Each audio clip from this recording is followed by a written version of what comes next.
त्यांचा असून मराठी भाषिक भक्त समाजास सहज समजावे म्हणून हिंदी भाषेतून मराठी भाषेत रूपांतरित करण्यात आलेला आहे.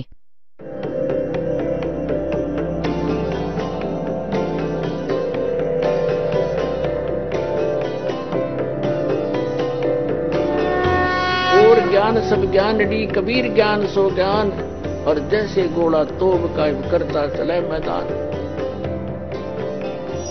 जगद्गुरु तत्वदर्शी संत रामपालजी महाराजांचे अमृत वचन सर्व पवित्र धर्मांच्या व पवित्र शास्त्रांच्या आधारावर. म्हणून परमात्म्याने म्हटलं, हा अक्षर पुरुष एक वृक्ष आहे, हे खोड समजा. हा तर अक्षर पुरुष आहे आणि क्षरपुरुष त्याची फांदी.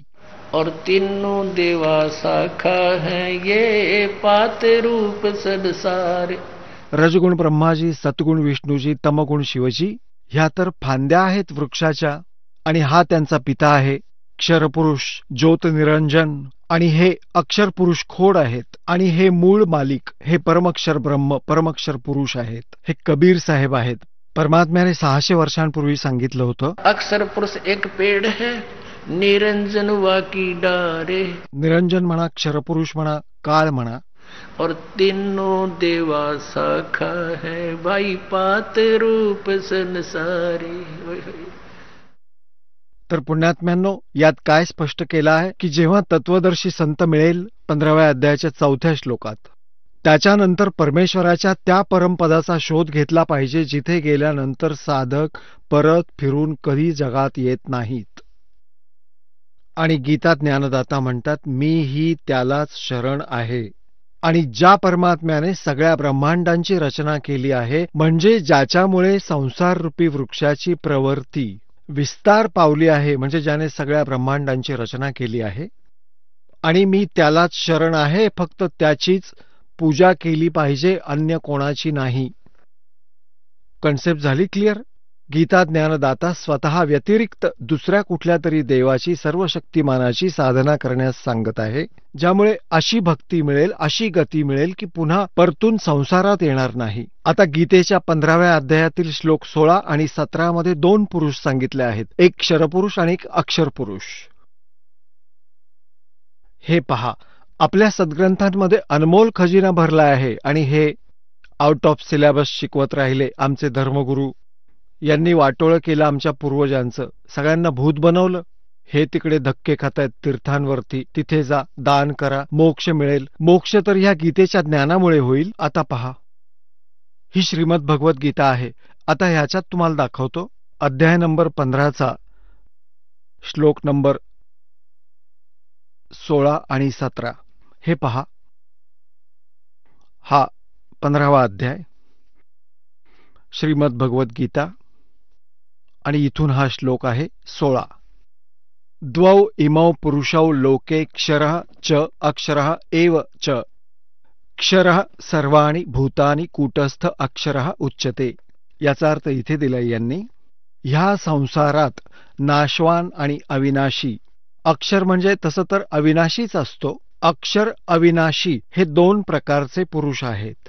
2 प्रकारचे पुरुष म्हणजे प्रभू आहेत. आणि सगळ्या भूतप्राण्यांची शरीरं नाशवंत आहेत. आणि जीवात्मा कोणाचाच मरत नाही, हे तर समजलेलंच आहे. ह्याचा भाव दास समजावेल.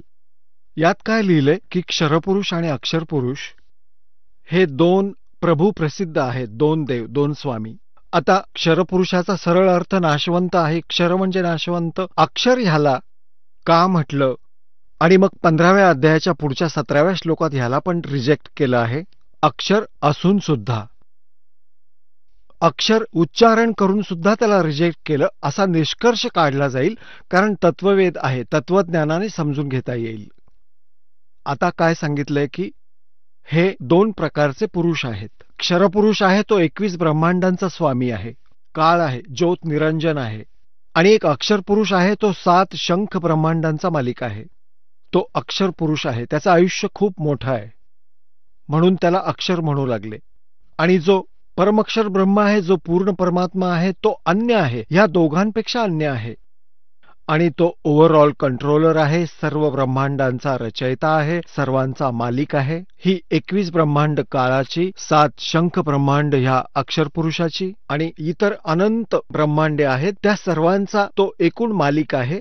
तो सर्वांचा दाता आहे, स्वामी आहे, तो परमक्षर ब्रह्म आहे. आता पहा, गीतेच्या 15व्या अध्यायातला आपण 16वा श्लोक वाचला. ह्या संसारात क्षरपुरुष आणि अक्षरपुरुष असे दोन देव आहेत आणि त्यांच्या अंतर्गत जितके प्राणी आहेत त्यांची शरीरे नाशवान आहेत आणि जीवात्मा अविनाशी आहेत. आणि 17व्या मध्ये काय म्हटलंय की उत्तम पुरुषः तू अन्यः, पुरुष म्हणजे परमात्मा, ब्रह्म म्हणा, भगवान म्हणा, प्रभू म्हणा. उत्तम पुरुष तर अन्य आहे, ह्या दोघांपेक्षा वेगळा आहे, क्षरपुरुष आणि अक्षरपुरुषापेक्षा. उत्तम पुरुषः तू अन्यः परमात्मा इति उदाहरता, ज्याला परमात्मा म्हटलं जातं.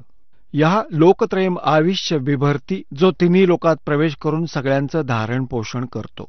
उत्तम पुरुष तर अन्यच आहे हे स्पष्ट करत आहेत आपल्या निर्वादात, जो तिन्ही लोकात प्रवेश करून सगळ्यांचं धारण पोषण करतो, अविनाशी परमेश्वर परमात्मा, अशा प्रकारे सांगितलंय. आता ह्या संसार रूपी वृक्षाची जी मुळे आहेत ती आहेत उत्तम पुरुष तू अन्यः, आणि तो परमक्षर ब्रह्म म्हणवला जातो, याला परमक्षर पुरुष म्हणा, आणि हा वास्तवात अविनाशी आहे. श्रीमद भगवत गीता अध्याय नंबर 7च्या श्लोक नंबर 29 मध्ये गीता ज्ञानदाता म्हणतो, ज्याने माझ्या ह्या ज्ञानाचा आश्रय घेतला की तत्वदर्शी संताला शोधा, तो सांगेल परमात्म्याच्या तत्वाविषयी, त्याच्या सगळ्या महिम्याविषयी. तर त्याच्या पश्चात जो परमात्मा, जे भक्त श्रद्धाळू जरा आणि मरणातून सुटण्याचा प्रयत्न करतात, ह्या संसारातील कुठल्याही नकली सुखाची ते डिमांड करत नाहीत, तर ते तत्ब्रह्मशी आणि सर्व अध्यात्मज्ञानाशी, सर्व कर्मांशी परिचित आहेत. पहा परत श्रीमद भगवत गीता, गीता प्रेस गोरखपूर इथून प्रकाशित आहे ती. जयदयाल गोयंदका याचे अनुवादक आहेत. आता पहा 7व्या अध्यायाच्या 29व्या श्लोकात श्रीमद भगवत गीता अध्याय नंबर 7 आणि खाली येऊया. हा 29वा श्लोक आहे, याचा इथे आहे हा संस्कृत मूळ पाठ. जरा मरण मोक्षाय, जरा म्हणजे वृद्धावस्था, मरण म्हणजे मृत्यू, मोक्षाय म्हणजे सुटण्यासाठी, माम आश्रित्य, माझ्या ज्ञानाचं आश्रित होऊन, यतंती ये, जे प्रयत्न करतात, ते ब्रह्म तत्विदु, ते तद्ब्रह्माला जाणतात, कृस्त्रम अध्यात्मम म्हणजे सगळ्या अध्यात्माशी परिचित आहेत, आणि कर्मच अखिलम, आणि सर्व कर्मांशी ते परिचित आहेत. ह्याचा अनुवाद इथे केला यांनी. जो मला शरण येऊन जरा म्हणजे वृद्धावस्था, मरण म्हणजे मृत्यूपासून सुटण्यासाठी प्रयत्न करतात, ते पुरुष, ते भक्त, तद्ब्रह्म, हे तत्ब्रह्म, त्या ब्रह्माला आणि संपूर्ण अध्यात्मज्ञानाला आणि संपूर्ण कर्माला ओळखतात. आता पुण्यात्म्यांनो, हे स्पष्ट केलं की जी व्यक्ती ह्या नकली सुखाला विसरली आहे आणि जरा म्हणजे वृद्धावस्थेच्या कष्टांना, पुण्यात्म्यांनो, ह्या जीवावर वृद्धावस्था हा फार मोठा शाप आहे. इतकं दुःख यामध्ये असतं. पण जो परमात्मा कबीरजींना शरण येईल, पुण्यात्म्यांनो घाबरू नका, तुमची वृद्धावस्था अशी व्यतीत होईल ना फुलासारखी, परंतु जोपर्यंत सद्भक्ती करत नाही ते दुःखी राहतील. पण तरीही वृद्धावस्था ही तर वृद्धावस्थाच आहे, हे तर दुःख आहेच, कष्ट आहेत, पण परमात्म्याच्या शरणात हलकं होईल, याची तीव्रता कमी होईल. तर सांगायचं तात्पर्य हे की त्याची भक्ती करून इथून सुटका करून घ्यायची आहे. तर ती व्यक्ती इथे ह्या दोन्ही कष्टांना खूप ओळखते, जन्ममृत्यूच्या दुःखाला आणि वृद्धावस्थेच्या. म्हणून जे फक्त जरामरणापासून सुटका मिळवण्यासाठी प्रयत्न करत आहेत, त्या व्यक्ती तद्ब्रह्माशी परिचित झाल्या आहेत. तद्ब्रह्माशी, ही गॉड, त्या परमात्म्याशी आणि सगळ्या अध्यात्मज्ञानाशी, सर्व कर्माशी. की ही काय भानगड आहे, स्वर्गात गेले परत आले, मग राजा बनले परत गाढव बनले, व्हॉट इज दिस. तर ते परिचित झालेले आहेत, तेच त्या साधनेला करत आहेत. मग अर्जुनने परत विचारलं, हे भगवान, 8व्या अध्यायाच्या प्रथम श्लोकात, की किम तद्ब्रह्म, ते तद्ब्रह्म काय आहे. मग आता सांगा कोणता भगवान आहे ज्याच्या जिथे इतकं सुख आहे, ज्याच्या प्राप्तीमध्ये मग इथल्या सगळ्या डिमांड संपून जातात. आता पहा, आता इथे आपण वाचत होतो हा अंतिम, हा 29वा श्लोक आपण वाचला, की जो त्या ब्रह्माला, संपूर्ण अध्यात्माला, सर्व कर्मांना जाणतो, जे मला शरण होऊन जरामरणापासून सुटण्याचा प्रयत्न करतात. हा 30वा आहे. यात म्हटले जे मला ओळखतात ते मलाच प्राप्त होतात. ह्याचा किती सोपा अर्थ आहे, पण इथे 8वा अध्याय हा समोरच आहे. याच्या प्रथम मंत्रात अर्जुनाने विचारलं, किम तद्ब्रह्म, किम तद्ब्रह्म, किम अध्यात्मम, किम कर्म पुरुषोत्तम, अधिभूतम च किम प्रोक्तम, अधिदैवम किम उच्यते. हे पुरुषोत्तम, ते ब्रह्म काय आहे, ते तद्ब्रह्म आहे काय? आता याचं उत्तर 3ऱ्या श्लोकात दिलं आहे. श्रीमद भगवद्गीतेच्या 8व्या अध्यायात आणि 3ऱ्या श्लोकात. ते परमक्षर ब्रह्म आहे, परमक्षर ब्रह्म आहे ते. आता पुण्यात्म्यांनो, गीतेच्या 15व्या अध्यायातील 17व्या श्लोकात जे म्हटलंय की उत्तम पुरुष तू अन्य परमात्मा इति उदाहरते य लोकत्रयम आविश्य विभर्ती अव्यईश्वरा. तो उत्तम पुरुष, श्रेष्ठ परमात्मा, श्रेष्ठ भगवान तर ह्या दोघांपेक्षा वेगळा आहे. तो कोणी इतर आहे आणि तोच तिन्ही लोकात प्रवेश करून सगळ्यांचं धारण पोषण करतो. जसं संसाररूपी वृक्षाची जी मुळं आहेत, तो मूळ मालक आहे, सत्पुरुष आहे.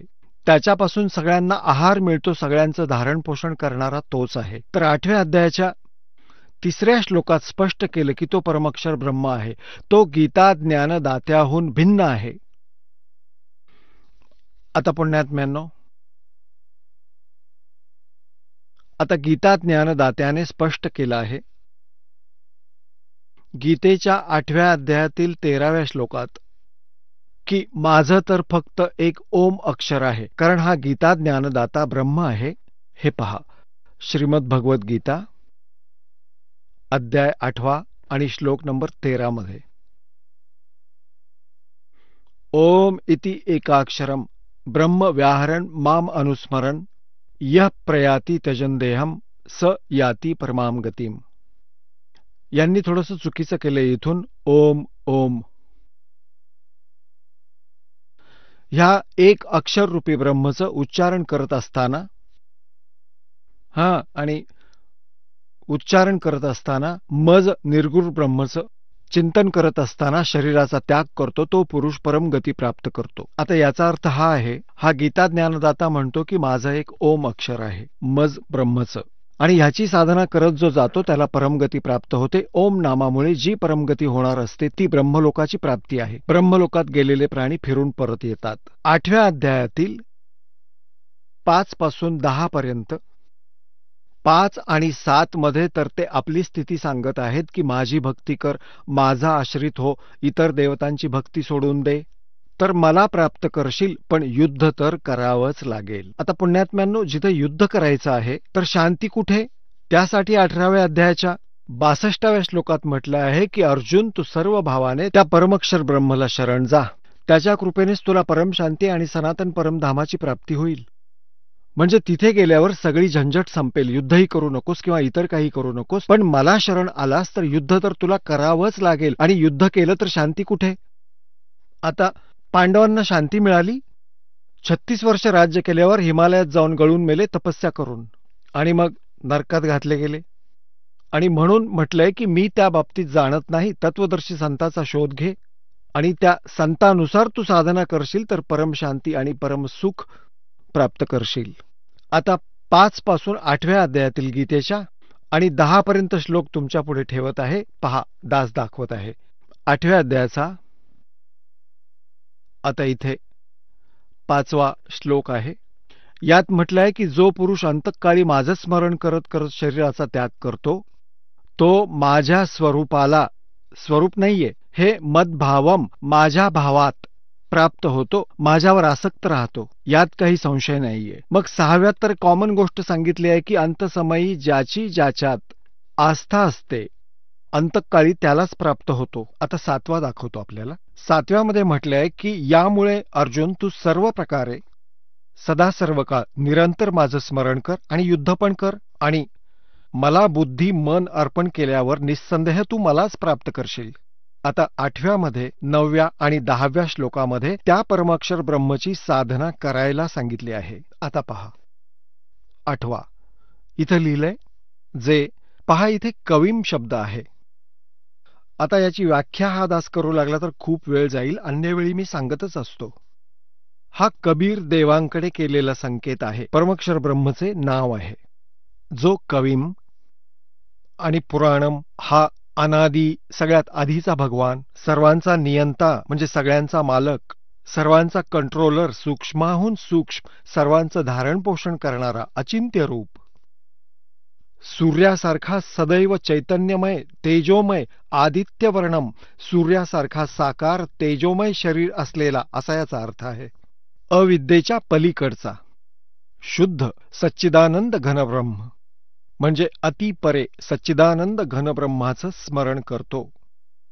आता काय सांगितलं आहे की जी व्यक्ती या सच्चिदानंद घनब्रह्मांचं स्मरण करते,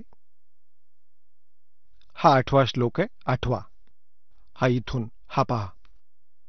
हे पार्थ, हा नियम आहे की परमेश्वराच्या ध्यानाने अभ्यासरूपी योगाने, हे ध्यान नाहीये आपल्याला माहिती आहे ना, अभ्यास योगयुक्तेन सुरत आणि शब्द यांच्या अभ्यासात जो मग्न आहे. सुरत पुण्यात्म्यांनो हा राधास्वामीवाले आणि धनधन सद्गुरूवाले वापरतात तो शब्द नाहीये. हे कान बंद करून धून ऐकतात याला सुरत शब्द म्हणतात.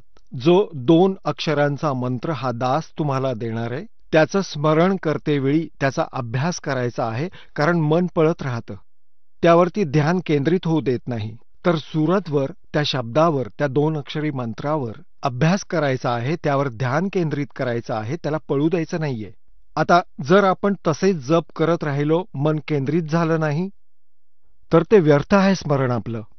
आपल्याला हे पाहायचं आहे की बाहेर जो मंत्र सोडत आहोत त्याचं आत काय उच्चारण होत आहे श्वासाबरोबर, आणि आत कोणता जात आहे, तेव्हाच हा मंत्र सफल मंत्र मानला जातो, हा भक्तीचा. आता पहा, आता आपण वाचत आहोत अध्याय नंबर 8चा आणि श्लोक नंबर 8च वाचत आहोत. हा 8वा श्लोक आहे. हे पार्थ, हा नियम नाहीये, परमेश्वराचं ध्यान नाहीये. अभ्यासरूपी योगाने, योग म्हणजे साधनेने, त्या नामाच्या साधनेने युक्त, दुसरीकडे न जाणाऱ्या चित्ताने निरंतर चिंतन करत परमम दिव्यम पुरुषम, परमम दिव्यम पुरुषम, पुरुष म्हणजे परमेश्वर, परम प्रकाशरूपी दिव्य परमेश्वराची प्राप्ती होईल, जो गीता ज्ञानदात्याहून वेगळा आहे. आता 9व्यामध्ये काय सांगितले पहा. जो कवीम, जसं आपल्याला याआधी सांगितलं आहे अनेकदा, तर इथे समजा की जो कबीर देव, पण डिटेलमध्ये इथे सांगू शकत नाही, वेळ थोडा आहे. जो कवीम यांनी सर्वज्ञ लिहिलं आहे, जे कबीरदेव अनादी सर्वांचा निर्माता, सूक्ष्माहून सूक्ष्म सगळ्यांचं धारण पोषण करणारा अचिंत्य रूप आणि सूर्यासारखा नित्यचेतन आदित्यवर्णम, सूर्यासारखं तेजस्वी शरीर असणारे साकार परमात्मा, अविद्येहून खूप पलीकडचा, ज्याचं कोणाला ज्ञान नाही, अज्ञानाहून वेगळा आहे, तो सच्चिदानंद घन परब्रह्मचं स्मरण करतो. 8व्या 9व्या 10व्यामध्ये हा शब्द स्पष्ट केला. हा 10वा. तो या भक्तियुक्त अंतकाळात सुद्धा योग बलाने भुवयांच्या मध्ये प्राणाला म्हणजे श्वासाचं स्मरण आहे. प्राणसंगलीमध्ये नानक साहेबांनी सविस्तर सांगितलंय. प्राणांना म्हणजे श्वासांना चांगल्या प्रकारे स्थापित करून मग निश्चल मनाने स्मरण करत त्या दिव्यम परम पुरुषम, त्या अद्भुत परमपुरुष म्हणजे सत्पुरुष परमक्षर ब्रह्मलाच प्राप्त होतो. बोलो सतगुरुदेव.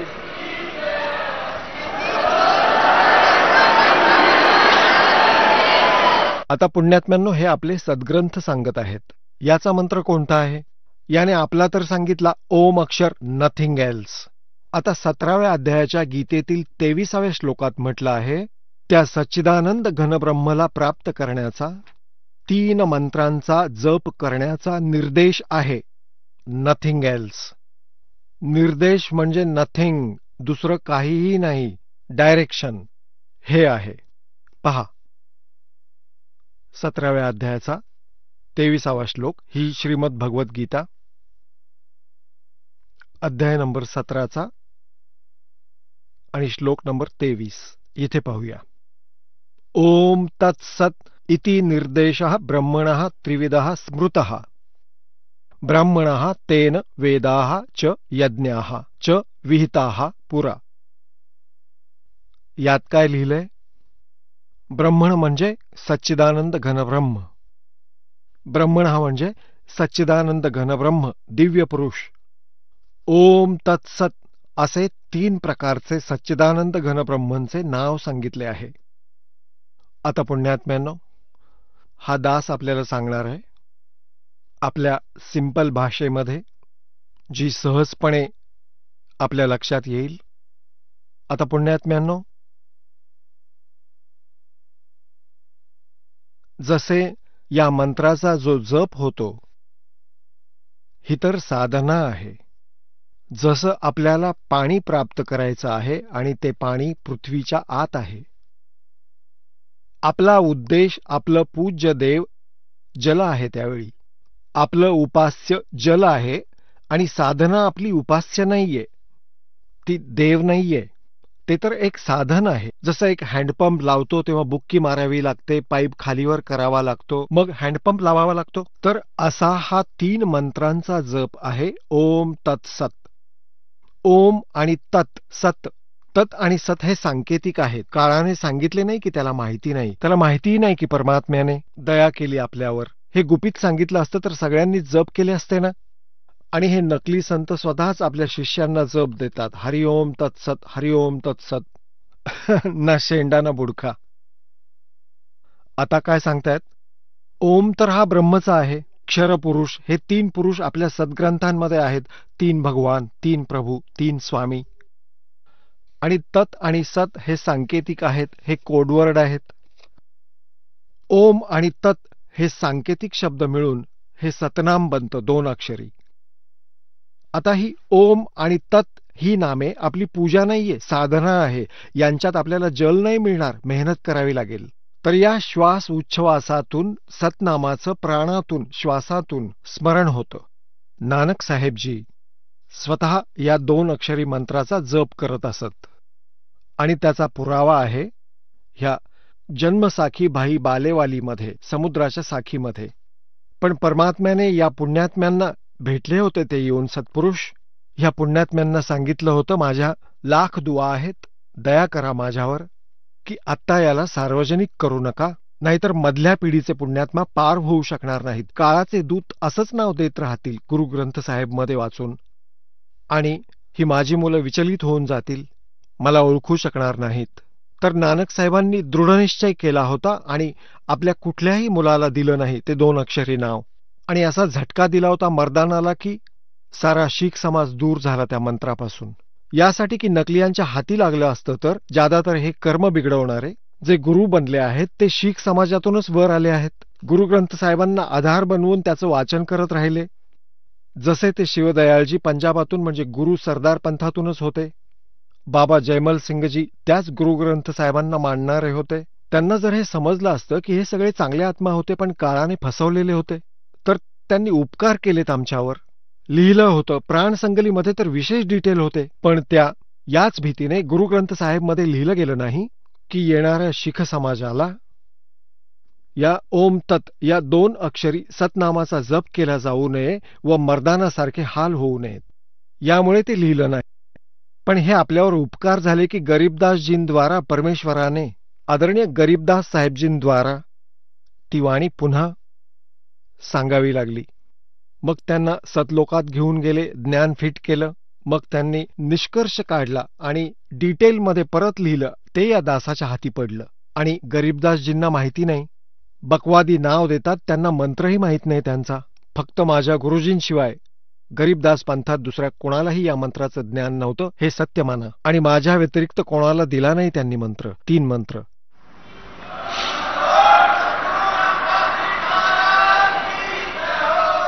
तर हे तर परमात्मा पुण्यात्म्यांनो हा हॉकीसारखा गेम आहे. जसं हॉकी खेळता खेळता तो खेळाडू त्या चेंडूला एक वेळा विरोधकांच्या बाजूला ढकलून देतात, तिकडे ते पळतात आणि मग हे तिथून काढून गोल करून येतात. तर असे आणलेत परमात्म्याने निवडून काढून एक एक खेळाडू, परमात्म्याची ही मुलं ज्यांना ते मिळाले होते. आज तुमच्या हाती लागले, नाहीतर बर्बाद केलं असतं काळाने. आता प्रसंग चालू आहे की हा 2 अक्षरी मंत्र आहे ते सतनाम आहे, आणि तिसरा जो सत आहे ते सारनाम आहे. त्याविषयी तर मालिकने म्हटलं होतं, धर्मदास मेरी लाख दवाई, ये सार नाम की दवार ना जाई. हे तर कोणाला तू जाप कर, पण कोणाला चाहूल सुद्धा लागू देऊ नकोस याची. और सार नाम बार जो पडही, बिचली पिढी हंस नाही तरही. तर सांगण्याचा अर्थ असा आहे पुण्यात्म्यांनो, की हा जो ओम तत्सत मंत्र आहे हा त्रिविध आहे. 3 प्रकारानेच साधना करायचा निर्देश आहे, म्हणजे फायनल फैसला. तर ओम आणि तत् मिळून हे 2 अक्षराचं सतनाम आहे. त्याच्या स्मरणाची विधी भिन्न आहे. श्वास उच्छ्वासाने म्हणजे प्राणाने याचा जप आहे. आणि मग तिसरं सारनाम तुम्हाला दिलं जाईल, ते आपल्याला मग परमात्म्याची प्राप्ती करून देईल. आता जसं हँडपंप लावण्यासाठी बुक्की मारतात, जसे हे नकली नावं देतात, ओमकार, ररंकार, ज्योतिनिरंजन, सतनाम वगैरे, अकाल मूर्त शब्द स्वरूपी राम, सत्पुरुष, ओम नमः शिवाय, हरे राम हरे कृष्ण, हे काय जप आहेत? जसे सत्पुरुष, अकाल मूर्त शब्द स्वरूपी राम, हे तर परमात्म्याचे महिमात्मक उपमात्मक शब्द आहेत. याला पाहिजे तर सत्पुरुष म्हणा किंवा अकालमूर्त म्हणा, जल म्हणा, पाणी म्हणा, नीर म्हणा, एकच गोष्ट आहे. त्याला प्राप्त करायचंय आपल्याला. हे रट्टा लावतायत, जल पाणी नीर, जल पाणी नीर करत राहा, भगवान पाणी मिळेल. कसं मिळेल? तो विधी तर वेगळा आहे जलप्राप्तीचा. ह्या 2 अक्षरी नावाची बुक्की जमिनीत मारली जाईल. अशी बुक्की मारतात, माती बाहेर फेकली, परत मारली, परत माती बाहेर फेकली, असं अशीच श्वास उच्छ्वासाची बुक्की लागेल. आता सतनाम 2 अक्षरी मंत्रामुळे परमात्मा प्राप्ती झाली नाही, म्हणून परमात्म्याने म्हटलंय की जो जन होगा जो हरी लेगा शब्द बिलगाय, और सोहम जप मरे व्यर्था जन्म गवाय. म्हणजे केवळ एक मंत्र या 2 अक्षरी सतनामाचा जप तुम्ही करीत राहिलात तरी व्यर्थ, जोपर्यंत सारनाम मिळत नाही. आता जसं हँडपंप लावायला प्रोसेस सुरू झाली, प्रोसिजर, बुक्की आणि पाईपने आपलं काम केलं, जलपर्यंत पोहोचले, पण जल प्राप्त होऊ शकलं नाही. त्यासाठी ह्या सतनामाच्या 2 अक्षरांचं काम झालं. समजा भवर गुंफेपर्यंतचा रस्ता मोकळा करून देईल, पण सतलोकामध्ये प्रवेश नाही करू शकणार. त्यानंतर सारनाम दिलं जाईल, हँडपंप लावला जाईल पंपावरती, आणि मग त्याचाही जप करायचा आहे, त्याला मुवमेंट द्यायची आहे, त्याची साधना करायची आहे. मग गदड गदड पाणी निघेल. तर असा हा 3 मंत्रांचा जप आहे.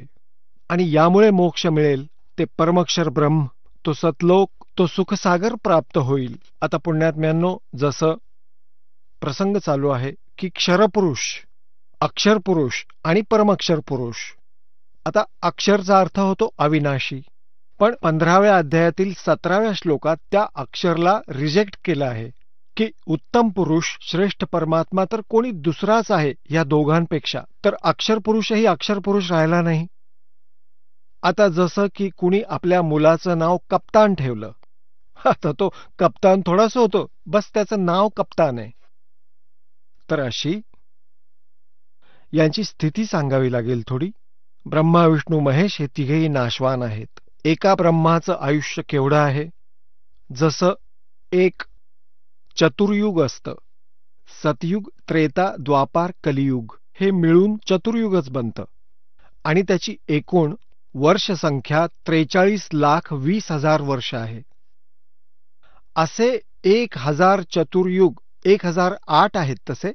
यात 14 मन्वंतर निघून जातात, 14 इंद्रांचं शासन संपतं, आणि 72 चतुर्युग एका इंद्राचं शासन असतं. तर अशी तर 1008 वर्ष होतात, पण लमसम यांना 1000 चतुर्युग देऊया. एवढे ब्रह्माजींचे दिवस आणि तेवढ्याच रात्री, अशा 30 दिवस रात्रींचा 1 महिना बनतो या देवतांचा. आणि 12 महिन्यांचं 1 वर्ष होतं. अशा बनलेल्या 100 वर्षांचं आयुष्य आहे रजगुण श्री ब्रह्माचं. आणि याच्या 7 पट विष्णूजींचं, आणि याहून अधिक, आणि विष्णूजींच्या 7 पट अधिक आहे शिवजींचं, तमोगुण शिवजींचं. आणि जेव्हा 70,000 वेळा ह्या तमोगुणी शंकर भगवानजींचा मृत्यू होईल, तेव्हा एका ब्रह्मांडाचा विनाश होईल आणि या क्षरपुरुषाचा नाश होईल ह्या काळाचा. मग एका ब्रह्मांडाचे सारे प्राणी, साऱ्यांना आग लागेल. जसं पृथ्वीवर सगळीकडे पाणी पाणी होईल जिथे जिथे जमीन आहे, आणि मग 11 सूर्य सौर्यमंडळातून फिरत इथे येतील आणि या सगळ्यांना फुंकून टाकतील. तर असं पृथ्वी तत्वाला जलतत्व ग्रहण करेल, नष्ट करेल, गिळून टाकेल. जलतत्वाला अग्नी, अग्नीला वायू, वायूला आकाश. तर त्यावेळी या ब्रह्मचा मृत्यू होईल, क्षरपुरुषाचा. आणि हे एक युग असेल. कोणाचं? अक्षरपुरुषाचं. एक युग ध्यानात घ्या, कारण हे गणिताने आपल्याला समजावून घ्यायचंय. तर हे सर्व प्राणी आणि ही दुर्गा पण, काळ, हे सगळे क्षरपुरुष, ब्रह्मा, विष्णू, महेश यांचा जो पिता आहे ते सारे नष्ट होतील. परमात्म्याच्या विधानानुसार हे सर्व प्राणी जसेच्या तसे वर निघून जातील. जीवात्मा मरत नाही, पण तिला खूप पीडा होते जेव्हा आग लागते, खूप वाईट हाल होतात. मग हे वरती येतील.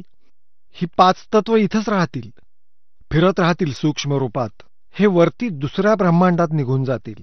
तिथे जाऊन मग या दोघांचं, दुर्गा आणि काळ यांचं युवा शरीर होईल. त्यानंतर ते आपल्या ग्रस्त कर्माने किंवा वचनाने हळूहळू आपली सृष्टी प्रारंभ करतील त्या दुसऱ्या ब्रह्मांडावर. असं चालतं. तर आपल्याला घ्यायचंय वेळ. तर हा जो 70,000 वेळा त्रिलोकाच्या शिवजींचा मृत्यू झाला, तेव्हा एक आणि एकदा या काळाचा मृत्यू झाला. याचे जन्म आणि कर्म कसे अलौकिक आहेत. हा आपल्या स्वतःला आजन्मा कसा म्हणतो. इथे मेला तरी त्या ब्रह्मांडात दोघांचंही परत युवा शरीर बनतं, परमात्म्याच्या विधानानुसार, दुर्गाचं आणि ह्या काळाचं.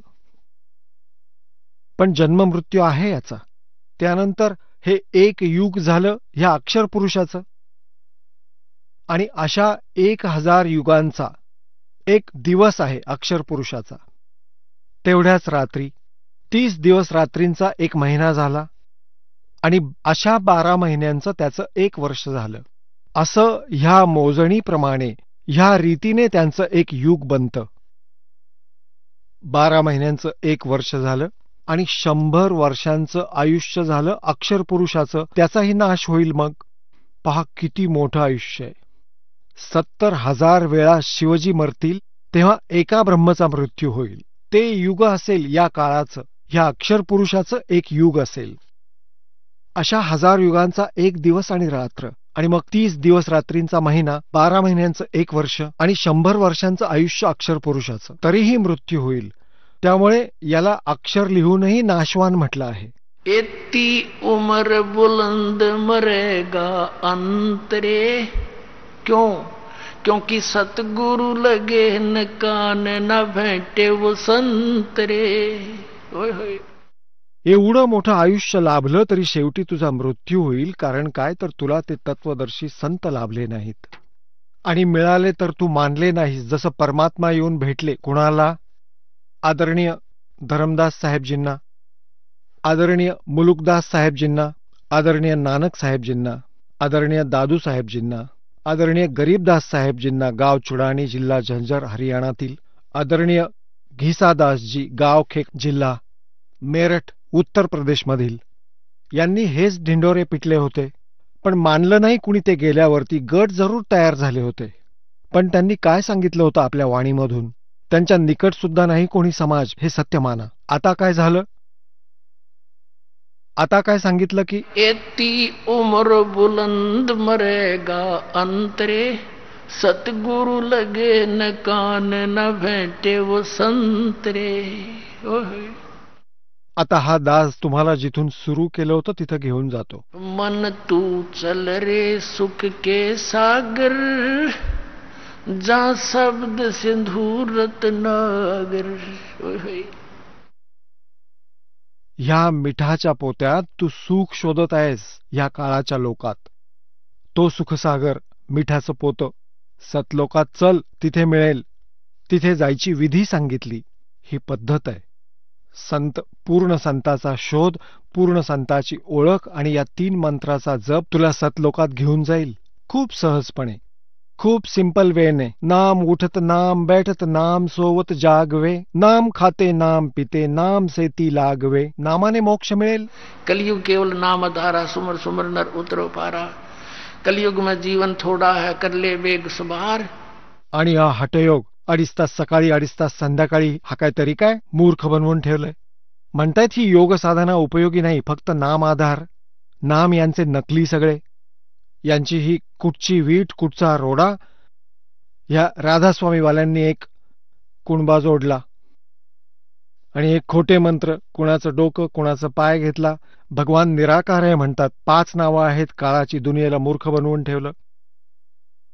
तर पुण्यात्म्यांनो, असा मिळेल भगवान ज्या महापुरुषांनी त्या परमात्म्याला प्राप्त केलं. त्यांच्या इतिहासात लिहिले की हे 2 अक्षरी नाम जपलं त्यांनी. गरीबदास साहेबजींनी किती स्पष्ट लिहिलं आहे. आणि गरीबदास साहेबजींची वाणी इतकी पॉप्युलर झाली नाही, त्यामुळे ते गुप्त राहिले. आणि नानक साहेबजींची वाणी तर त्याच वेळी पॅरलल लिहिली गेली होती 200 वर्षांनंतर, आणि ती तर खूप पॉप्युलर झाली होती, सगळेजण वाचू लागले. त्याच्यातही शोधलं असतं. दया झाली त्या दात्याची म्हणून त्यांनी वेगळी प्राण संगली बनवली होती आणि एका राजाला शपथ देऊन ठेवली होती की हे माझं शरीर आहे, त्याला तू सांभाळून ठेव माझ्या मुलांसाठी. हे देऊ नका दुसऱ्या कुठल्या अशा व्यक्तीला जो बर्बाद करेल. पण तिथे परत काळाचा डाव लागला. मर्दानाला झटका देणं जरुरी होतं की पुढे जाऊन त्याने त्याचा जप करू नये. आणि 5वे गुरु अर्जुन देवजींनी विचार केला की मर्दानांबरोबर अशी काही घटना घडली होती या नावाचा जप केल्याने, त्या 2 अक्षरी. म्हणून तर प्राण संगलीमध्ये खूप डिटेलमध्ये सांगितलं होतं. तिला जलसमाधी दिली, ती एका कोण्या संताने बाहेर काढली. त्याने तर ती शपथ घेतली होती की तुम्ही सांगत आहात ते आम्ही वेगळं ठेवू आणि बाकी इतर वाणी आम्ही वाचू. असंच केलं गेलं. त्या प्राणसंगलीचा अर्थ काय आहे, जी श्वासांद्वारे पूर्ण डिटेलमध्ये सांगितली होती. असं स्मरण करायचं या मंत्राचं, ते असा जपायचं आहे. जे काही झालं ते मालिकच्या कृपेनं ठीक झालं. आता गरीबदास साहेबजींनी स्पष्ट केले त्यात, हा 2 अक्षरी मंत्र जपा श्वासाने. श्वासा पारस वेद हमारा, जो खुद सो उतरे पारा. तर हे पॉप्युलर झालं नाही. गरीबदासजींच्या याच पंथात या दासाला शरण मिळाली आणि यातूनच निघून बाहेर आलो आणि या संसारात पसरवलं त्या परमात्म्याचं तत्वज्ञान. आता मोक्ष होईल.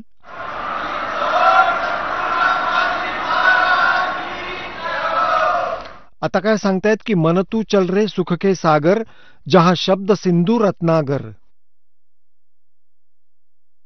आता काय सांगतायत, सुखसागर कशाला म्हणतात. जसं कधी कधी या दासाबरोबर तर खूप वेळा होतं. एकटा बसलेला असतो, आतून एक अशी हिलोर तरंग उठते. कुणी या दासाचं कितीही वाईट केलं असेल तरी त्याच्याप्रती द्वेष उत्पन्न होत नाही त्यावेळी. आणि असं वाटतं सगळे आपलेच वाटतात. कशासाठी आपण असं करतो, कशासाठी आपण असं करतो. सर्व इतके प्रिय वाटतात. टोटली प्रयत्न करून सुद्धा त्यांच्याप्रती द्वेष निर्माण होत नाही. आणि ती लहर जेव्हा ओसरते काही क्षणांनंतर, जसाच्या तसा कचरा परत भरतो. असं करेन तसं करेन, याने असं केलं त्याने तसं केलं. तर परमात्मा म्हणतात की कहाराची लाट आली परत. ती मेहरची लाट तर खूपच थोड्या वेळाची होती. की म्हणतात की शंखों लहर मेहर की उपजे और कहर नहीं जा कोई, दास गरीब अचल अविनाशी, वो सुख का सागर सोई. तो सतखंड सतलोक जिथे परमात्मा राहतो, मानव सदृश्य शरीर आहे, त्याच्या एका रोमात कोटी सूर्य कोटी चंद्र मिळून असं त्याचं रूप आहे. आणि सर्व आत्मा तिथे साकार रूपात, हंस रूपात, त्यांचं 16 सूर्यांसारखं तेजोमय शरीर, सुंदर शरीर बनतं. अशी नाडी आणि हाडे चामड्यांपासून बनलेलं शरीर नाहीये, नूर तत्वापासून बनलेलं आहे. आणि सगळ्या व्यवस्था तिथं, बाग बगीचे, सदाबहार वृक्ष, काही काम करायचं नाही, निष्कर्म तो प्राप्त होतो. मोक्ष तिथे, बिनकामाचं मिळतं तिथे. आणि काय सांगतात, मन तू चल रे सुख के सागर, मन रे तू चल रे सुख के सागर, जहां शब्द सिंधू रत्नागर. शब्द अर्थ अविनाशाकडे, कारण शब्द नष्ट होत नाही. जसं शब्द स्वरूपी राम म्हणजे तो अविनाशी परमात्मा. तर तिथे मोक्ष तुझा भंडार आहे. तिथे मोक्षाचं, तिथे कधी अंत नाही. मोक्ष म्हणजे अमरत्वाचा अंत नाही. सागरासारख्या समुद्रात जिकडे पाहतो तिथे पाणीच पाणी दिसून येतं. 200 किलोमीटर पुढे गेलो जहाजात बसून तरी दुसरी वस्तू नजरेस पडत नाही. असंच त्या परमात्माच्या सतखंडामध्ये सुखच सुख, सुखच सुख, सुखसागर, सुखाचा समुद्र आहे.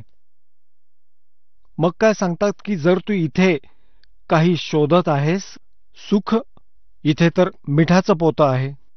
कोट जन्म तन भर मत होगे, कुछ ना हाथ लग्या रे, कुकर सुकर खरव्या बोरे कौआ हंस बुगारे। कोटि जन्म तू राजा की ना मिटी न मन की आशा, भिक्षक ओके दर दर घूम लिया मिला न निर्गुण रासा। इंद्र कुबेर इसकी पदवी ब्रह्मा वरुण धर्मराया, विष्णुनाथ के पुर को जाके तू फिर भी वापस आया। इंद्र कुबेर यांची पदवी, वा वा, ब्रह्मा वरुण धर्मराया आणि विष्णुनाथांच्या पुरास जाऊन तू तरीही परत आलास। इंद्र कुबेर ह्या ब्रह्मा विष्णू महेशांची पदवी पण तू कितीतरी वेळा मिळवली, आणि परत मृत्यू अशी भटकंती तुझी परत होत आहे। तर काय सांगतायत? असंग जन्म तन मर्त्या होगे जीवित क्यों न मरे रे, द्वादश मधुमैल मठ बोरे बहुर ना दे धरे रे। होय होय, आतापर्यंत सगळे 10व्या द्वाराचीच गीते गात आहेत, महर्षींपासून या राधास्वामींपर्यंत धनधन सद्गुरू जेवढे काही आजपर्यंतचे पंथ आहेत। आणि परमात्मा म्हणतात की 12व्या द्वारी मी तुला प्राप्त होईन, त्या 12व्या द्वाराला पार करून। आणि एखादा कबीरपंथी कबीर साहेबजींच्या वाणीमध्ये 11वं द्वार वाचतो आणि त्याचं गीत गात म्हणतो, माझ्यासारखा ज्ञानी कोणी नाही या पृथ्वीवर। ती 11वी खिडकी मिळाली त्याला, आणि या 11व्या आणि 12व्या खिडकीच्या नावानेच सर्वश्रेष्ठ झालं ज्ञान। ज्ञानासाठी तर खूप विस्तारपूर्वक माहिती घेतली पाहिजे की संताला कोणतं ज्ञान असायला हवं। मूळ ह्या सगळ्या ज्ञानाला देऊन हे समजवायचं आहे आणि ह्या जीवांना ह्या नामावर विश्वास द्यायचा आहे की ह्या मंत्राने मोक्ष होईल।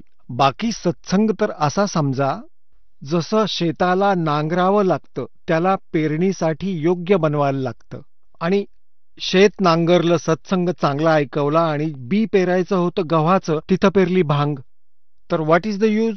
काय फायदा झाला त्या सत्संगाचा आणि शेत नांगरण्याचा? आता सतनाम आणि सारनाम याने मोक्ष होईल आणि दिला कुठचा निरुपयोगी मंत्र, तर इथे फेल होऊन जाईल तो नकली संत। आता हे मूळ आहे, ह्या मंत्रनामाशिवाय मोक्ष असूच शकत नाही। बाकी कितीही बाता सांगा आणि अधिकाऱ्याकडून मिळवा, अनाधिकाऱ्याकडून नको। एक छोटंसं ड्रायव्हिंग लायसन्स काढायचं असतं, चालक परवाना, जर ते नकली असेल तर त्याची माती होईल, चालणारच नाही पुढे ते, आणि यांना जायचंय सचखंडाला। ये द्वादश मध्य महल मठ बोरे, कबीर सागरात लिहिलंय की 12वं द्वार पार करून मी परमात्मा या इथं बसलोय, आणि हे 10व्यावरच स्थिर झालेत। एका नकलीनं 11वं पार केलं तर ढोल पिटू लागला, म्हणू लागला माझ्यासारखा ज्ञानी कुठे नाही। आता पत्ता लागेल कोणाचं ज्ञान कसं आहे। हे सारे म्हणतात, और ज्ञान सब ज्ञानड़ी, कबीर ज्ञान सब ज्ञाने, जैसे गोला तोब का अब करता चले मैदाने। परमात्मा म्हणतात, तारा मंडल बैठ कर ये चांद बढ़ाई खावे, उदय हुआ जब सूरज का ये सौ तारों छप जावे। ह्या परमात्म्याच्या ज्ञानाच्या समोर हे सारे अन्य ज्ञान आणि भगवान असे लपून जातील, जसे सूर्योदयानंतर चंद्र आणि तारे लपून जातात, त्यांची किंमत राहत नाही। कोट जन्म तन भरमत होगे जीवित क्यों न मरे रे, द्वादश मध्य 12वें द्वार के मध्य महल मठ बोरे। तो सतलोक महाल आहे, मठ आहे, स्थान आहे, जिथे गेल्यावर परतून कोणी येत नाही, बहुर ना दे धरे रे। आता जिवंत मरण कशाला म्हणतात? जिवंत मरण एक तर असं आहे की भाई विकारांचा त्याग करावा लागेल, मनाचा तर भरवसा नाही, काय काय बकवास करेल, यांना काढून टाकावं लागेल, ह्या इच्छांचं दमन करावं लागेल। ह्या ज्ञानाआधारे आपलं काम चालवण्यापुरतं तो परमात्मा अवश्य देईल, हे सत्य माना। आपल्याला जी वस्तू हवी आहे तो अवश्य देईल, न मागता देईल, पण देईल ते जे आपल्यासाठी हानिकारक नसेल। मग काय सांगितलं? दुसरं मरण हे आहे की जशी एक व्यक्ती रात्री कामावर जात होती आणि सकाळी परत यायचं होतं, खूप महत्वाचं काम होतं, आणि दुर्घटना झाली, तिथंच मेला। आता तो रात्री सुद्धा झोपला नाही, एवढं जरुरी काम होतं त्याचं, ते काम पण गेलं आणि स्वतःही गेला। तर जेव्हा तुम्ही सत्संगाला याल तर हा विचार करा की समजा की आज माझा मृत्यू होईल, कारण की मनाचं तर माहिती नाही किती अडथळा आणेल, हे बिघडून जाईल, ते बिघडेल। बिघडलं तर बिघडू दे ना, तो मालक परत ठीक करेल थोडंसं बिघडलं असेल तर। तसं तर परमात्म्याकडे जो चाललाय ना हृदयाने, त्याची कामं बिघडणार नाहीत, उलट यशस्वी होतील, हे सत्य जाणा. आता समजा असा विचार करा की मृत्यू झाला, जोपर्यंत ही मरणाची आठवण राहणार नाही ना, तुम्ही भगवानाच्या प्रवासावर जाणार नाही याची आठवण ठेवा. तर असं समजा सत्संगाला जायचंय, त्याशिवाय कोणतंच काम चालत नाही, आणि तुम्ही असा विचार केला की मृत्यू झाला तर परमनंट तिकीट कापलं गेलं, तर मग ते काम पण तसंच राहून जाईल आणि गुंता तसाच राहील. आता असं समजून चला की 3 दिवस, 4 दिवस, 2 दिवस, जशी तुमची इच्छा असेल. समजा की तुम्ही मेला आहात, संपले आहात, मग चला सत्संगाला. आणि मग 2 दिवसांनी समजा की तुम्ही जर जास्तच मानलत एखाद्या सांसारिक विचाराने, काही छोटं मोठं नुकसान झालं असेल तर ते भरून काढूया. इथे जर परमनंट तिकीट कापलं गेलं, मग काय कराल? मग भगवान पण गेला आणि तो राम पण, काम पण गेलं. म्हणतात की राम नाम कड़वा लगे ये मीठे लगे दामे, दुविधा में दोनों गए भाई माया मिली ना राम. एका व्यक्तीला पंजाबमध्ये दासांच्या गुरुदेवांचे आश्रम आहेत तलवंडी भाई येथे. तर गुरुदेवांच्या सतलोकी गमनानंतर दास तिथे सत्संग करायला जात असे रविवारी, दुसऱ्या रविवारी, द्वितीय रविवारी. तर तिथे कोणी गुरुदेवांच्या शिष्याचा कोणी नातेवाईक आला होता, कोणी म्हातारी मेली होती, शोक व्यक्त करायला. शुक्रवारी आला होता, शनिवारी जाणार होता. त्यांना सांगितलं तुम्ही आज राहा, सत्संग ऐका, आणि उद्या सत्संग ऐकून 8 ते 10 सत्संग असेल, 9 ते 10, 10 ते 11, मग तुम्ही जा. तो म्हणू लागला मला खूप महत्वाचं काम आहे, उद्या रविवार आहे, माझा एका पार्टीबरोबर मोठा करार व्हायचा आहे, ज्यात मला 5 लाखांचा फायदा होईल त्या कॉन्ट्रॅक्टमध्ये. त्यांनी खूप समजावलं की ठीक आहे, उद्या येऊया, उद्या 2 वाजता येऊया, 2 वाजता फोन करूया हळूहळू, आणि जा. मग 11 वाजता सत्संग संपतो, 3 तासांचा रस्ता आहे. तो म्हणाला तुम्हाला काय माहीत, माझी खूप हानी होईल. त्याने ऐकलं नाही. 4 वाजताच शनिवारी निघाला. अंबालाजवळ आल्यावर GT रोडवर एक ट्रक उभा होता भरलेला. सळ्यांनी त्याची चाकं काढून ठेवली होती, मागची चाकं, आणि जॅक लावलेला होता. त्याला तर 5 लाख दिसत होते. गाडी पुढे पुढे मारत होता. असं करेन, व्यवस्था करेन त्या पार्टीची. जाऊन सरळ ठोकलं त्या ट्रकला. 4 सदस्य होते घरातले, 4ही गाडीमध्ये, आणि ट्रकचा त्या धक्क्याने तो जॅक निघाला, आणि त्या मोठ्या धक्क्यामुळे तो सगळा ट्रक त्या गाडीवरती पडला. 4घेही मेले. आता काय चाटणार त्या 5 लाखाच्या कराराला. परमात्मा म्हणतात राम नाम कड़वा लागे मीठे लागे दाम, और दुविधा में दोनों गए माया मिली ने राम. तर इथे परमात्मा म्हणतायत असंग जन्मत न मरत्या हो गे जीवित क्यों नाम रह रे, ये 12 मद महल मठ बोरे बोर ना दे धरे रे. दोजक भिस्त सबीते देखे राजपाट के रसिया, और 3 लोग से तरपत नाई यो मन भोगी खसिया. ही मनाची किती वाईट सवय आहे. जर कोणी एखादा सरपंच बनला तर विचार करतो की मी चेअरमन बनतो. चेअरमन बनला तर विचार करतो MLA कधी बनतो. MLA बनल्यानंतर तो आता विचार करतो की जर मी मंत्री बनलो नाही तर मग काय फायदा. मंत्री बनल्यावर म्हणतो की आता मला मुख्यमंत्री बनलं पाहिजे चौधरींसारखं.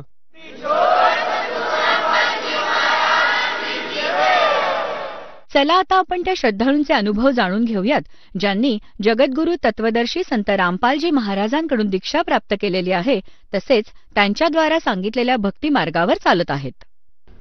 नमस्कार. सतसाहेब. आपलं नाव? पुष्पा नामदेव शिंदे. आपण कुठून आलात? मी जालना, महाराष्ट्र. आपण काय व्यवसाय करत आहात? मी जॉब करते जिल्हा परिषदमध्ये लिपिक पदावर. संत रामपालजी महाराजांची गुरुदीक्षा आपण कधी घेतली? 2012 मध्ये घेतली. संत रामपालजी महाराजांची गुरुदीक्षा घेण्या अगोदर आपण व आपला परिवार कोणती भक्ती साधना करत होतात? संत रामपालजी महाराजांची गुरुदीक्षा घेण्याच्या आधी देवी देवतांची भक्ती करत होतो आम्ही, आणि स्वामी समर्थ महाराजांची पण भक्ती करायचो. आणि ती भक्ती करता करता खूप दिवस झाले. ती भक्ती करत असताना कुठल्याही प्रकारचा लाभ झालेला नाहीये. आणि लाभ नसतानाही असाच विषय असायचा की आमच्या घरामध्ये पूर्ण घराण्यामध्ये शिंदे घराण्यामध्ये मुलांची संख्या खूप कमी होती. आम्ही कुठे कुठे जायचो तर ते पूजाविधी सांगायचे, तुम्हाला खूप पितृदोष आहे, तुम्ही त्रिपिंडी विधी करा, नारायण नागबळी करा. नारायण नागबळी करायला गेलो आम्ही, 10,000 रुपयाची गाडी करून गेलो, 10,000 रुपये तिथं खर्च केले. आणि त्रिपिंडी विधी करायला तिथे पण 4-5 हजार रुपये खर्च आला. खूप काही खर्च झाला. बऱ्याचशा पूजा विधी केल्या तरी ते म्हणायचे नाही तुमचा पितृदोष कमीच झालेला नाहीये. मग असं वाटायचं की आता किती दिवस करत राहणार आणि इतका खर्च तरी कधी करणार. असं कोणता आपल्याला म्हणजे एखादी देव भेटेल किंवा आपला हा सगळा पाठीमागचा दोष निघून जाईल किंवा कोणती भक्ती केल्याने आपलं पाठीमागचे संकट कमी होतील. ह्या भक्ती करता करता मग ते असंच माझ्या छोट्या मुलाचे मित्र आहे एक विजय शेळके म्हणून, तर ते संत रामपालजी महाराजांची भक्ती करत होते. तर मग ते म्हणे तुम्हाला तर खूप प्रॉब्लेम आहे, तुमच्या मागे खूप असे दोष म्हणतात, तुम्ही एवढा खर्च करता, इथं जाता तिथं जाता, कशाला करता एवढं सगळं काही, तुम्ही आमच्या रामपालजी महाराजांची दीक्षा घ्या, हे तुमचे सगळे प्रॉब्लेम सॉल्व्ह होतील. तर म्हटलं ठीक आहे. मग ते म्हणे तुम्ही चला म्हणे आमच्यासोबत तिकडं दीक्षा घ्यायला. पण मला असं थोडंसं वाटायचं की नको बाबा, एवढं दूर शक्य नाही आहे, आपण सरकारी जॉब करतोय, आपल्याला सुट्ट्या मिळणार नाही, काही नाही, इकडं कसं जाणं शक्य राहणार नाही. पण ते म्हणे काय हरकत नाही काकी, तुम्ही एकदा येऊन तर बघा, नंतरचे प्रॉब्लेम नंतर राहतील. म्हटलं ठीक आहे. मग त्यांच्या याच्याने आम्हाला त्यांनी एक ज्ञानगंगा म्हणून पुस्तक दिली, ते पुस्तक वाचलं आणि ते वाचल्यानंतर म्हटलं ठीक आहे, आपल्याला इथे सगळे आपले प्रॉब्लेम सॉल्व्ह होऊ शकतात. तर मग त्यांच्याने गेलो आम्ही तिथे आणि नामदीक्षा घेतली. नामदीक्षा घेतल्यानंतर खूप आम्हाला बरेचसे काही अनुभव आलेत की जेणेकरून आम्ही 2012 पासून भक्ती करतो. तर बऱ्याचशा अशा काही प्रॉब्लेम आहेत की ते म्हणजे सांगण्याला तेवढा वेळ पण पुरणार नाही, एवढे अनुभव आहेत. तरी मी थोडक्यात सांगते की भक्ती 2012 पासून एवढी भक्ती करतो की लोकांनी म्हणजे ज्यांनी सांगितलं की काय ह्या भक्तीमध्ये काय आहे, त्या भक्तीमध्ये काय आहे, ही भक्ती करण्यामध्ये बरं एवढं हे होऊन गेलो आम्ही की कोणत्याही प्रकारचं आम्हाला काही अडचण आलेली नाहीये. आणि विशेष म्हणजे मुले खूप छोटी होती तेव्हापासून आम्ही म्हणजे 2012 पासून तर माझ्या म्हणजे मुलांचे पण भरपूर अनुभव आले. तर माझे दोन्ही मुलं गव्हर्नमेंट कॉलेजला पुण्याला शिकतायत. फ्री सीटमध्ये कोणतीही फी भरायचं काम नाही पडलं. ओपनमध्ये असताना सुद्धा त्यांच्या दोघांचे गव्हर्नमेंट कॉलेजला नंबर लागले. हा सगळ्यात जास्त मोठा अनुभव आला मला. आणि माझा मोठा मुलगा मग गव्हर्नमेंट कॉलेजला इंजिनिअरिंग झाल्यानंतर मला त्याच्या लग्नाचा प्रॉब्लेम म्हणजे लग्न करायचं. तर सगळे आमचे इकडचे पाहुणे म्हणू लागले की तुम्हाला हे अशी भक्ती जर करायची असेल तर आम्ही मुलगी देणार नाही. मला खूप टेन्शन आलं. मग मी गुरुजींना विनंती केली थोडीशी की सगळे हे म्हणतात तुम्ही जर ही भक्ती केली तर आम्ही तुम्हाला आमच्या पाहुण्यांची मुलगी देणार नाही. मला खूप टेन्शन आलं. म्हटलं यांच्या पाहुण्यांतली नाही दिली तर मग आपण कुठली मुलगी करणार. आणि आमच्याकडं हुंडा पद्धती खूप आहे, खूप 10-20 लाख रुपये हुंडा द्यावा लागतो तेव्हा लग्न होतात. मग सगळे म्हणायचे तुम्हाला एवढा हुंडा येईल, एवढं करसाल आणि तुम्हाला जर अशा बिना दहेजची शादी करायची ह्या पद्धतीमध्ये तर ती शक्य होणार नाही. तर थोडंसं घरामध्ये क्लेश झाला. आमच्या भैयाला पण विचारलं तर भैया म्हटलं हे बघा, आमच्या पाहुण्यांना सगळ्यांना की भैया म्हटलं हे बघा आम्ही करू तर आमच्या गुरुजींच्या पद्धतीतच भक्ती करू, नाही तर आम्हाला नाही कुणी मुलगी दिली तरी चालेल, पण आम्हाला तुमच्या पद्धतीत काही भक्ती करायची म्हणजे लग्न करायचं नाही. ते म्हणे ठीक आहे, काही हरकत नाही, तुम्ही तुमच्या भक्तीतली कोणती करू शकता. तुम्हाला उद्या काही प्रॉब्लेम आला तर आम्हाला काहीच विचारायचं नाही, तुमच्या काही अडचणी आल्या तर आम्हाला काही सांगायचं नाही. भैया मला ठीक आहे, आम्हाला काही अडचण आली तरी आम्ही आमच्या गुरुजींना सांगू, तुम्हाला काही सांगणार नाही. आमचे गुरुजी आम्हाला समर्थ आहेत. तेवढ्या विषयावर झालं. आणि मग नंतर सोयरीक पाहण्यासाठी मग ते आमच्या पाहुण्यामध्ये काही जास्त भगतजी नव्हते नसल्यामुळे मग हे घरचे लोक एवढे परेशान करायचे, तो आपल्या पाहुण्यामध्ये हे भक्ती करतच नाही, तुम्हीच करू लागले, असं करू लागले. तर आता तुम्हाला ह्या पाहुण्यात जर मुलगी नाही भेटली तर आम्ही तुम्हाला हे करणार नाही, तुम्ही यांच्या पद्धतीत लग्न केलं. तर खूप टेन्शन आलो, खूप अगदी 2-3 महिने खूप परेशान झालो. मग मी गुरुजींना दंडवत घातला. गुरुजींना म्हटलं गुरुजी तुम्हाला जर आमच्याकडनं भक्ती करून घ्यायची असेल तर तुम्ही आम्हाला आमच्या पाहुण्यातली मुलगी आणि बिना दयेची शादी करायची भैयाची इच्छा आहे तेवढी पूर्ण करा. तर गुरुजींनी 8 दिवसातच म्हणजे अगदी आमच्या जवळच्या त्यांच्या रिलेटिव्हमधली आणि आमच्या रिलेटिव्हमधली की जेणेकरून त्यांनी काही म्हणू नये की तुम्ही कुठली मुलगी आणली काय, अशा सगळ्यांच्या पाहुण्यामधली आम्हाला भगतमतीच मिळाली. त्यांनाही आमचं आवडलं. सगळं घरदार हे सगळे पाहुणे म्हणाले, तुम्हाला 10-20 लाख रुपये हुंडा आला असता, तुम्ही काय करू लागले असं हे काय. पण भैया म्हटला नाही, आम्हाला बिना दहेजची शादी करायची, फक्त 17 मिनिटामध्ये लग्न होतं आमच्यामध्ये, 1 रुपया खर्च करायची गरज नाही, फक्त पाहुण्यांनी आम्हाला मुलगी द्यावं एवढीच अपेक्षा आहे, आम्हाला त्यांच्याकडनं काही अपेक्षा नाही. मग आम्ही ते पाहुणे म्हटलं ठीक आहे, काही हरकत नाही, आम्ही पण रमिनीमध्ये करायला तयार आहे. आणि जालना जिल्ह्यामध्ये एक मोठा कार्यक्रम झाला होता 8 मार्चला, पूर्ण जिल्ह्यातले लोक आले होते. तर त्या रमिनीमध्ये माझ्या भैयाचं लग्न केलं, फक्त 17 मिनिटाच्या रमिनीमध्ये लग्न केलं. आम्ही हुंडा घेतला नाही, भांडे कुंडे पैसा आहेर काहीच कोणाकडनंच घेतलं नाही, पाहुण्याकडनं नाही. आणि मग त्या कार्यक्रमामध्ये जेव्हा माझे पाहुणे आले सगळे, कारण पाहुण्याचा माप जास्त होता, जेवढे पाहुणे चांगले स्टँडर्ड पाहुणे होते आमचे सगळे, तर ते इतके कौतुक करू लागले, म्हणजे तुम्ही इतके छान करू शकता, तुमच्या मार्गामध्ये असं आहे की 1 रुपया खर्च न करता एवढा मोठा कार्यक्रम झाला. आणि खूपच आवडला की इथं कुणी दारू पिलेलं दिसलं नाही, कुणी पुडी खाल्लेली दिसली नाही, कुणी सिगारेट पिलेलं बसलं नाही, भांडणं तर बिलकुलच नाही, DJ नाही, काही नाही, काहीच खर्च नाही, परेशानही व्हायचं काम नाही. सगळे पाहुणे मला जेवढे पाहुणे मला भेटायला येऊ लागले ते म्हणे आम्ही पण असंच लग्न करणार आता, किंवा आम्हाला खूप आवडलं. आधी वाटलं म्हणे असं की असं कुठं असतं का, पण जेव्हा आम्ही आमच्या डोळ्यांनी पाहिलं त्यावेळेस त्यांना पण असं वाटलं नाही आता आम्ही पण असेच लग्न करू. खूपच छान वाटलं. असं बरंचसं म्हणजे जो तो असं सजेशन देऊ लागला. म्हटलं तुम्हाला आमच्या रामपालजी महाराजांची दीक्षा घ्यावा लागेल, तुम्हाला पण तशी मुलगी भेटेल किंवा तुम्ही पण तसं करू शकता. जसं तुम्ही सांगत आहात की संत रामपालजी महाराजांची जी नामदीक्षा घेतली आणि जे त्यांचे विचार आहेत, जसे की आज महाराष्ट्र हा एक हुंडाबळी हा एक रोग लागलेला आहे. या हुंडाबळीमुळे बऱ्याचशा तरुणींना त्यांचा जीव गमवावा लागला आहे. आणि अशा परिस्थितीत संत रामपालजी महाराज हे एक समाज सुधारण्याचं काम करत आहेत. आणि तुम्ही संत रामपालजी महाराजांची सद्भक्ती घेऊन तुमच्या घरात सुद्धा काहीही हुंडा न घेता साध्या 17 मिनिटांमध्ये संत रामपालजी महाराजांनी जी पद्धत दिली त्या पद्धतींनी लग्न करून सुनबाई घरात घेऊन आल्यात. तर ह्या अनुषंगाने आपण आपल्यासारख्या इतर समाज बांधवांना काय संदेश द्याल? माझ्या सर्व पाहुण्यांना किंवा समाज बांधवांना अशी विनंती करू, संदेश म्हणण्यापेक्षा अशी विनंती करू शकते की मी ज्या पद्धतीत अशी रमिनी केली त्यांनी पण करावं आणि हा आदर्श घ्यावा की जेणेकरून हुंड्याबळीमुळं ज्या महिलांना त्रास होतो, ज्या हुंड्यामुळं जे लोक एवढं आत्महत्या करतात, इकडून खूप कर्जबाजारी करून पैसा काढतात आणि हुंड्यामध्ये डीजेमध्ये अनावश्यक ज्या गोष्टी खर्च करतात त्या त्यांनी कमी केल्या तर असंही लग्न करू शकतो आपण आणि तसंही करू शकतो. कोणत्याही पद्धतीत लग्न केलं, ह्या पद्धतीत केलं तर सगळे सुखी होतात, सगळे आनंदित होतात. आणि गुरुजींच्या भक्तीमध्ये असल्यामुळं तर कुठलाहीच प्रॉब्लेम येत नाही. कोणी लोक हे मुहूर्त पाहतं, कुठं काही पाहतं, हे काहीही पाहायची गरज नाही आणि एवढा खर्चही करायची गरज नाही.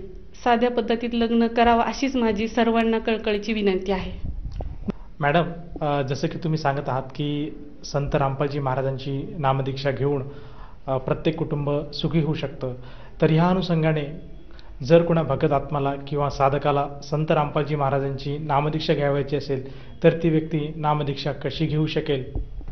संत रामपालजी महाराजांच्या जे सत्संग आहे ते विविध चॅनलवर सत्संग येतात आणि त्या सत्संगच्या खालच्या साईडला एक पट्टी येते आणि त्या पट्टीवर मोबाईल नंबर्स असतात. त्या नंबरवर कॉन्टॅक्ट केला तर ज्या बी साधकाला जिथं कुठं नामदीक्षा घ्यायची जवळ पडत असेल किंवा त्यांच्या सोयीनुसार जिथं हे असेल त्या नंबरवर कॉल केला की ते त्यांना डिटेल्स पत्ता सांगतात आणि तिथं आपण ती नामदीक्षा घेऊ शकतात. आणि ज्यावेळेस नामदीक्षा घ्यायची त्यावेळेस तुम्हाला कुठल्याही प्रकारचा खर्च काहीच येणार नाही. 1 रुपयाही तुम्हाला फक्त म्हणजे खर्च येणार नाही की तुम्ही तिथं जाऊन नामदीक्षा घेऊ शकता. धन्यवाद. सत साहेब.